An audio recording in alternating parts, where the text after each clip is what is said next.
Hello and welcome everyone to another episode from Stats of the Day. I'm your host Karam, and today we are going to discuss 7 matches from Gameweek 31. Manchester City's game against Leicester City just finished, and another 6 matches to go through. So we have some surprising results. Tottenham Hotspur, kinda unexpected defeat against Bournemouth, but Bournemouth are now on a mission to get out of the relegation zone. So excellent game for them. Not so if you've captained Harry Kane by any chance, in case you don't have Haaland, but the expectations was always that Kane will score in these kind of matches. Did he do well in terms of stats? What about Haaland and De Bruyne? So we will look at these names shortly. Before I start, I'd like to welcome the viewers on the stream and comments in the comment section. Hello everyone. How is everyone doing? Hopefully you are on a green arrow. I'm not yet. Probably will not be. I didn't have Haaland. Awkward, right? Why? Yeah, kind of how my team fell in the last few weeks. It was required a big surgery, and I did not expect a couple of holes from Haaland. So bad decision. But hopefully the rest of the team makes up for it tomorrow and next week with my potential moves to get in Salah potentially. Hopefully that makes up when City don't play. Okay, so without further ado, let's have a look at the matches. So we start here from the match day report. 4 matches on the stream you are seeing here. Aston Villa, big win against Newcastle United. We did not expect Newcastle to be 3-0 down in this game. But if you look at the stats, Aston Villa dominated the game in every aspect. Oli Watkins, one of the most informed players in the game right now, came in with a mega haul of 2 goals and 1 assist and 16 points. Came from an XGI of 1.13, so there is a slight overperformance in this, but nevertheless, his form was saying that you should own him in FPL. So if you have that, congratulations on the big points. Moreno, one of the names that popped up on Twitter the last few days. Well done if you've picked Moreno. Clean sheet, an assist, and probably 2 bonus points. So that's excellent. Total expected assist was 0.71, and he delivered the assist. So he looked very good. The Newcastle team didn't perform as much. Almiron was about the only player who performed something and was worth putting in the match day report. Total expected goal involvement was just under 0.25. So Trippier didn't have more than 0.08, I believe. So barely anything, and neither the strikers. So it's a bad day at the office for Newcastle United and their assets. Chelsea continue to struggle with another defeat against Brighton. Brighton look extremely good. Not only that, Kepa has managed the highest number of saves for the day, with 9 assists. What am I saying? Assist with 9 saves. We will take a look at that in the goalkeepers table.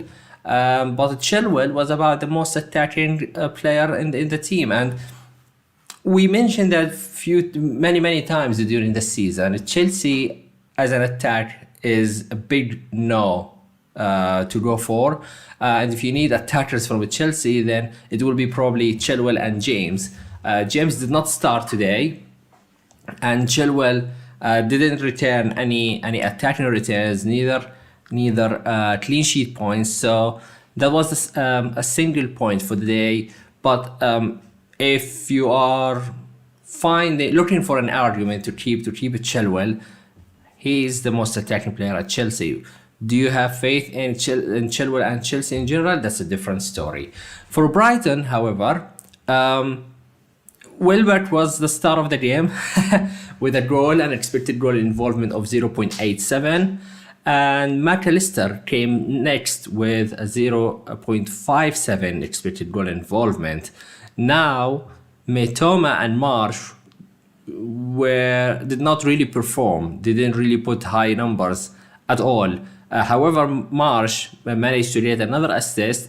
That's the second game which he returns and he's on my bench. So it's becoming personal, Marsh. It's becoming personal.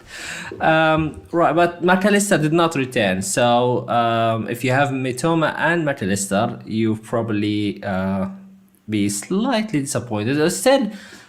Still, they are extremely good value, right? They delivered a lot the last game week. So overall, they are still fine to own. And if you have a way to bench them in the blank and keep going with them, they have a double in 34 in case you don't want to free hit.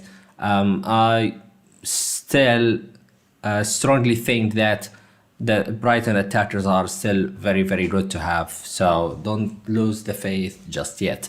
Southampton against Crystal Palace.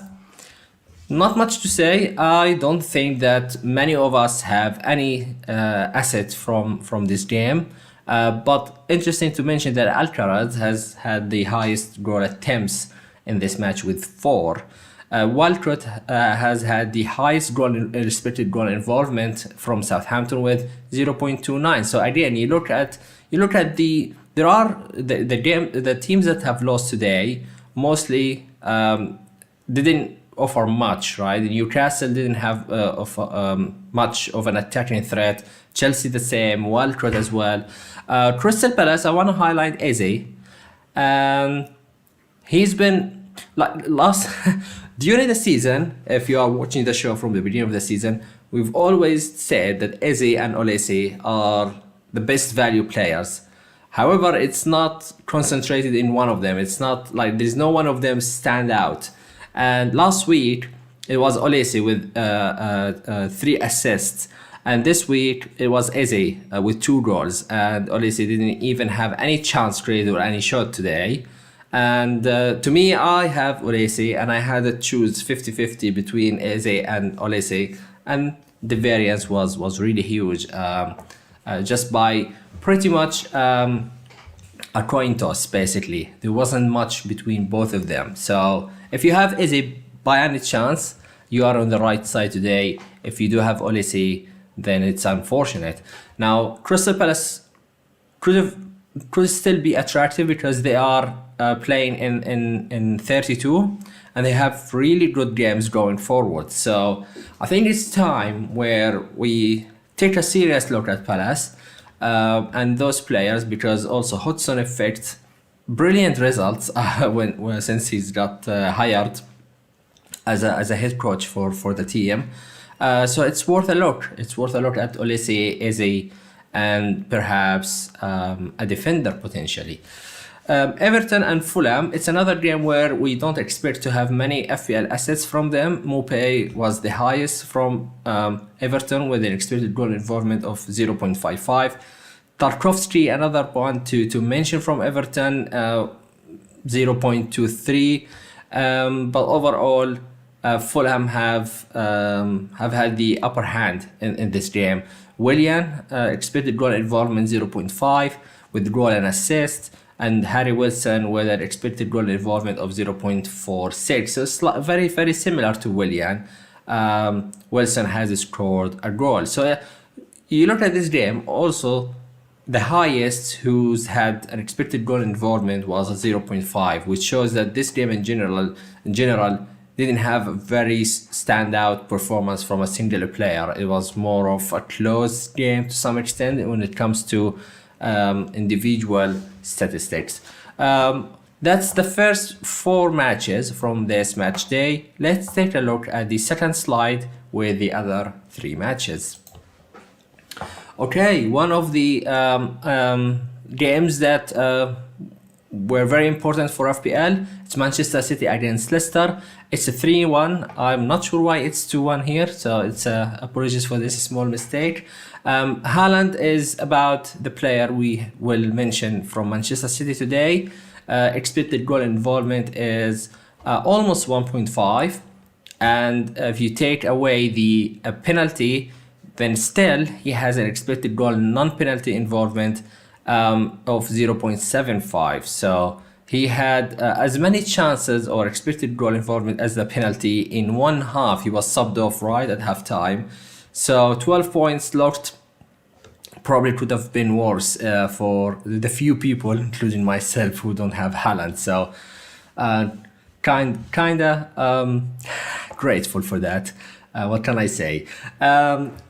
2 goals for Haaland, and Riyad Mahrez was the second best when it comes to goal involvement from Manchester City with just around 0.29.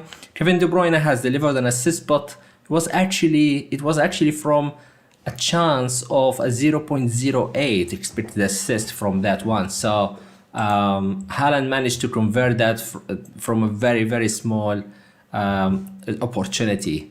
Leicester, Iheanacho has managed an XGI of 1.18. That's really excellent. Same for Maddison with an expected goal involvement of 0.7. Could have returned something from this game for sure. Tottenham lost their home game against Bournemouth by 2-3. Son and Kane are the players we are going to mention today from Spurs. Son, who scored the first goal, has had an XGI of 0.96 with a goal. Harry Kane, who blanked in one of the matches where you definitely expect him to score, has accumulated an XGI of 0.68.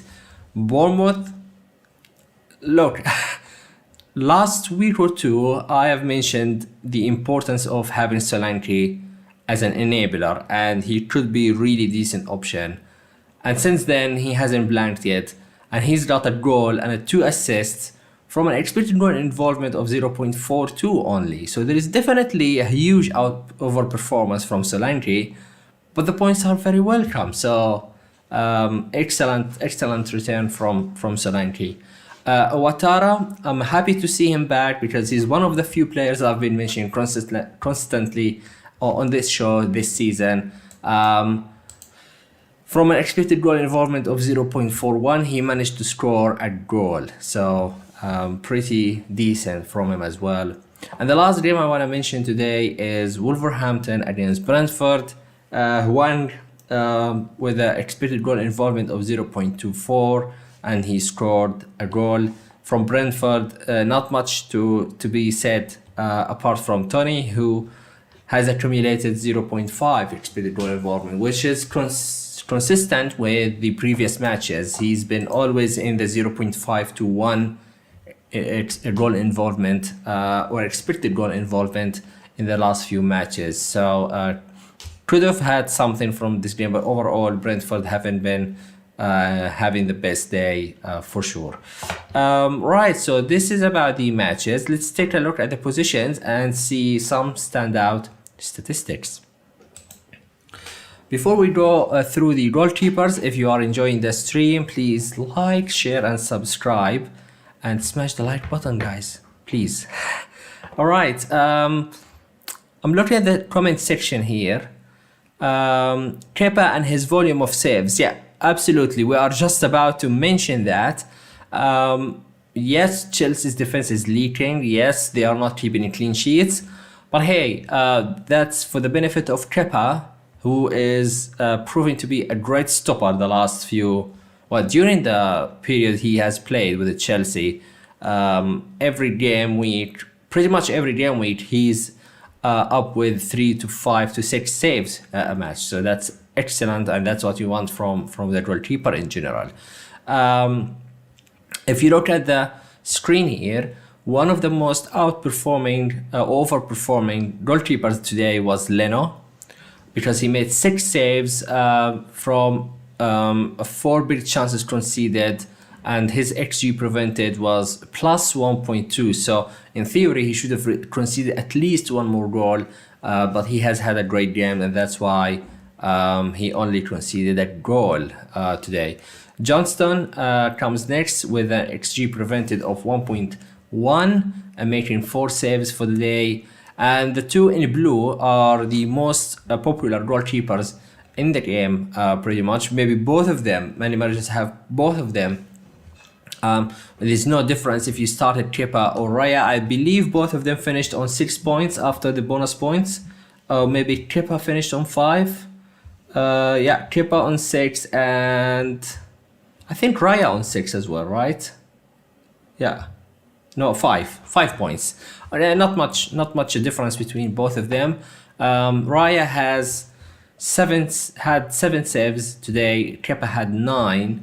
And if you look down the list, you will see the goalkeepers who have underperformed.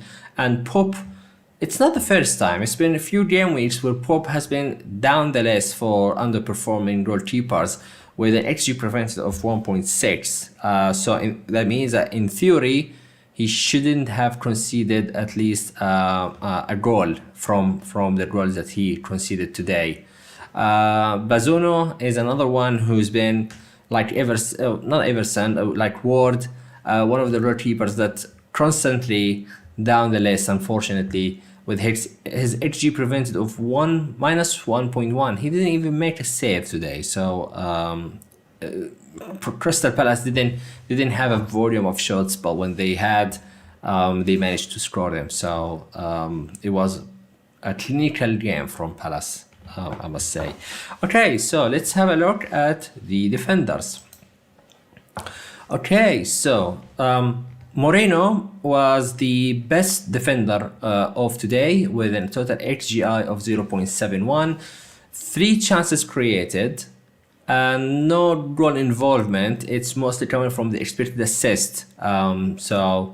Perisic, 3 chances created as well, a total XGI of 0.52. And if you go down the list, you will see Chilwell, you see Estupinan, Poro. We mentioned him last game week. Didn't return, but he's still one of the cheap defenders who can still offer between 0.25 and 0.3 expected goal involvement every game, and at some point he will get these returns. 3 chances created today, so it was really about getting the points, but he didn't. Trippier, I've mentioned him just to show how underperforming he has been in the last few weeks. A total XGI of 0.09, so that's way below the rest of the defenders. So it's something to point out as well. And yeah, that's pretty much it for the defenders. Let's take a look at the midfielders. Alright, so if you look at the midfielders, you will see here that Son and McAllister in blue, those players that I wanted to highlight for today. Son had 2 total chances created, 4 goal attempts, 3 shots on target, and the total expected goals of 0.96. Not really like focused in one aspect in goals or in assists. He has been doing both. Expected assist of 0.35 and expected goals of 0.61. So Son had probably statistically one of the best games during the season, which is bizarre because that tells you that Son hasn't been performing much this season compared to the previous ones. But this is one of the complete games in Son's performance from a statistical point of view. So if he keeps getting that, I'm sure he will be one of the assets to have an eye on, or to try and squeeze in come the end of the season. So could be this the returning point for Son? Let's see.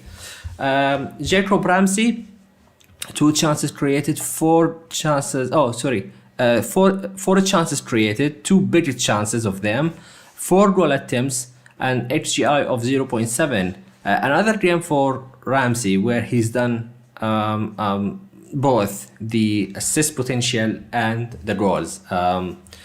McAllister. McAllister had 5 goal attempts and 2 chances created.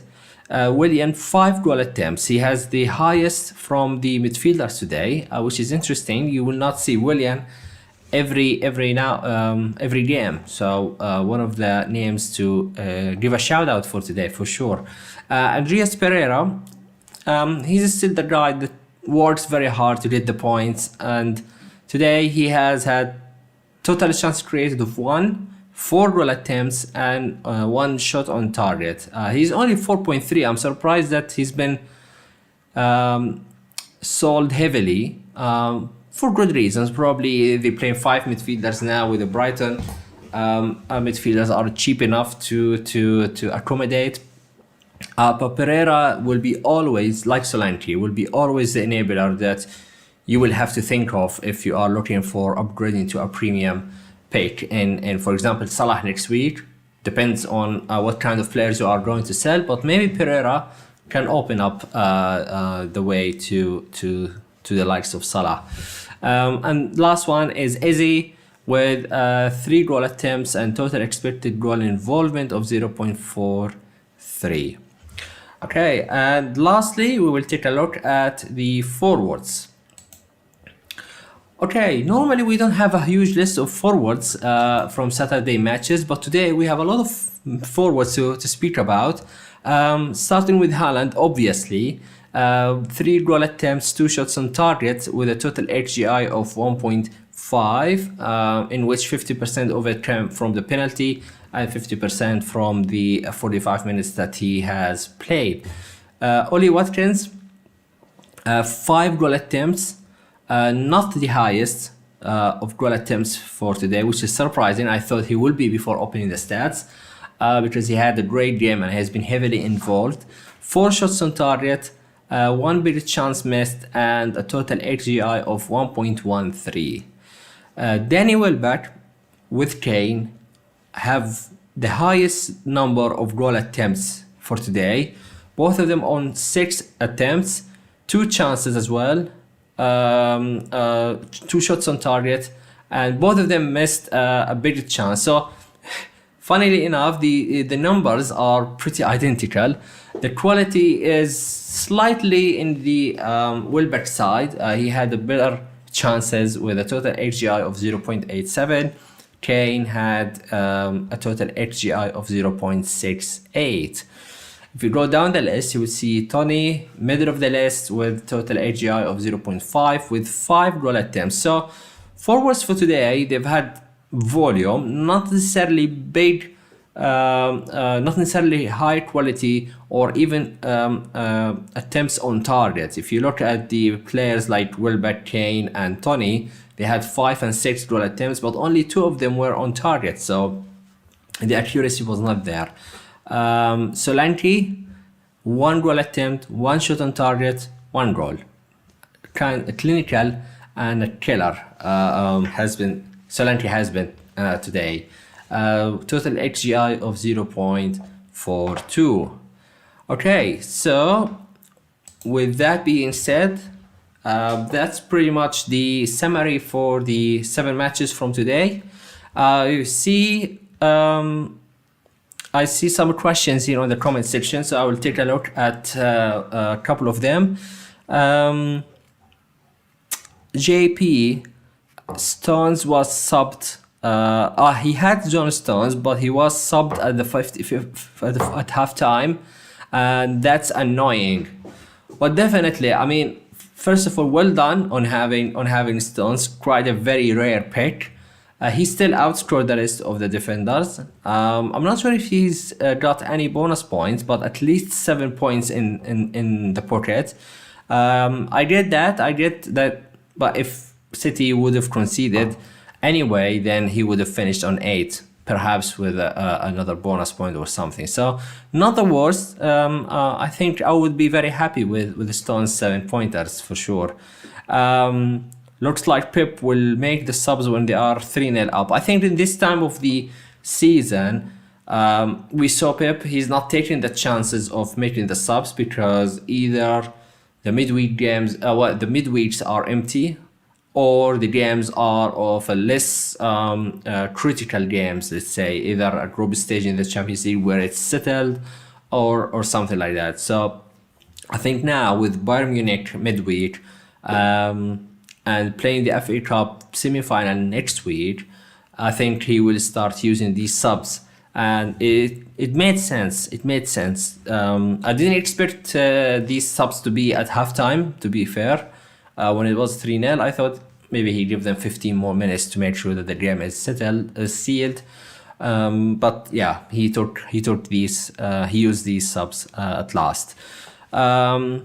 Who is the better Palace option in your opinion, Olise or Eze? I've just mentioned it a few minutes ago. It's really close, and I feel like it's a coin toss at best. Because the statistics from these two were very, very similar. If you go back to the previous episodes, or you look at the tables from Fantasy Football Scout member area, you will see that the stats are really similar. If I have to choose one, I have already chosen today to go with Olise, but that doesn't mean that Eze is very bad or is not as good. Maybe I'm on the wrong side after all, so we'll see how it ends up. So I favor Olise because he's also slightly it's nice to watch him. That's the thing. If you're gonna bother yourself, unless you are a Palace fan of course, but if you are committed to watch as many games as you can and you want to watch a Palace game, then you probably want to see more from Olise, right? Because he's a very, very skillful player. Welbeck did not play the full game, so that's not really bad. Yeah, of course. I mean, I don't think that Welbeck will be an option to consider. But as you said, that doesn't look really bad. Am I free hitting in 32? No, I don't think so. I currently have now 9 players, of which I like to have them. Not the best. I still have Henry from Brentford, who has been pretty useless for me, and the only game that he returned, he was on my bench. But I have exact money to make 2 moves for a hit and fill in 11 players. So I most likely will not consider a free hit at all. But probably in 34. That's the idea. So yeah, we will see. It's either 34 or 37, but I think it's gonna be 34 from my side. And this is the last chip I have. I use the bench boost. I use the triple captain. So yeah, we will see. Okay, so it's almost 30 minutes stream. So with that, thank you very much everyone for joining in. I appreciate every single one of you, and good luck for the rest of the game week, and enjoy your weekend. And I will be checking with you all, not next week, I will be traveling, but the week after we'll be back on the show. Take care everyone, and see you next time. Peace.